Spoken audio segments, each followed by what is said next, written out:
The Fed cannot cut interest rates anytime soon. That is the title of this video. So guys, as you always know, let's talk about it.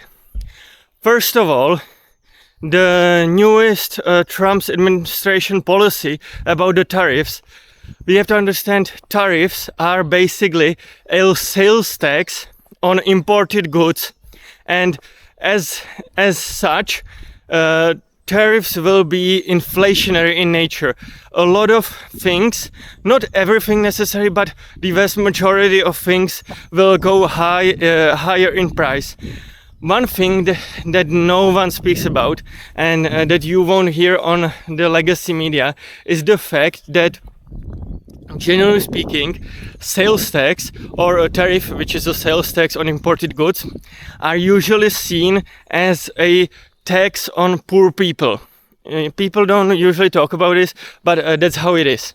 For example, in Monaco, which is like a small tiny resort for ultra rich people, for the 1%ers and 1%ers, there are literally zero income tax. There is no income tax at all, but there is a very high sales tax. That's because sales tax is viewed as the tax on poor people. And so this disproportionately benefits the ultra wealthy. That's why ultra wealthy are drawn by Monaco and want to live there. That's because, listen guys, in order to understand this, most of money that you spend usually is on food, is on gas. All of these things are being taxed by the sales tax. But if you are ultra rich, you spend money on different things as well. You spend money on, for example, stocks, your portfolio. A vast majority of your money usually goes into savings or a retirement plan. So percentage-wise, you spend less money on stuff like food, on stuff like gas, and therefore this is the main reason why sales tax or tariffs are usually seen as a tax on poor people. But regardless, putting this aside,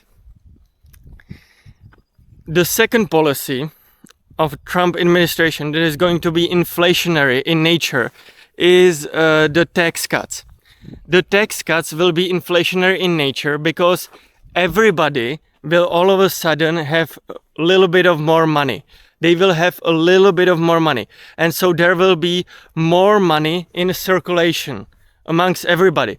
There will be a little bit more money. But there will still be same amount of food on the shelves. There will be same amount of consumer goods on the shelves. And therefore, more money in circulation means higher prices because there is still the same amount of goods. There is still the same amount of goods, but more money in circulation. This is what happened during the COVID when they printed a lot of money. When they printed a lot of money, Donald Trump first printed $2 trillion and then Joe Biden in 2021 printed another $2 trillion. So regardless if you are a Democrat or Republican, they both printed a lot of money. And so this meant that there was more money in the circulation, but same amount of goods. And that's why the prices went so much up. That's why a lot of the day-to-day goods went so much up. And so something similar may happen when you introduce a tax cut into already existing stagflation. Now, we have to say one little thing is that when we compare the tax cuts to the printing of money in 2020 and 2021, this is going to have probably much less of a effect. The tax cuts will have much less of a effect. So the inflation won't be, definitely won't be as bad.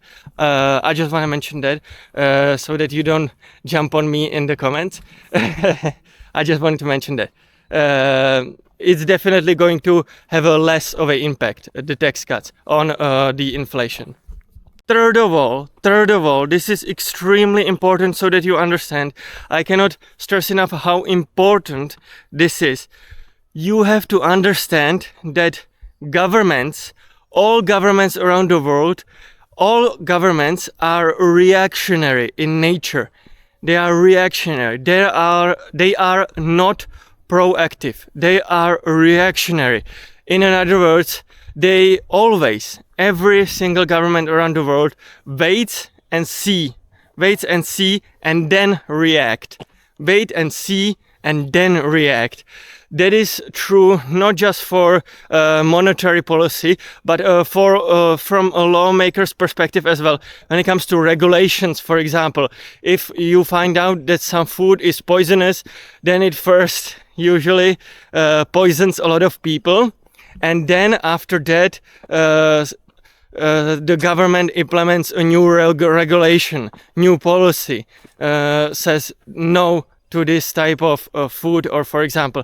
So usually something has to go bad, and after that governments react. Proactivity is usually not rewarded when it comes to making a policy or when it comes to governments. So especially in these chaotic and unstable times, it is always advice to everybody: patience, patience, patience.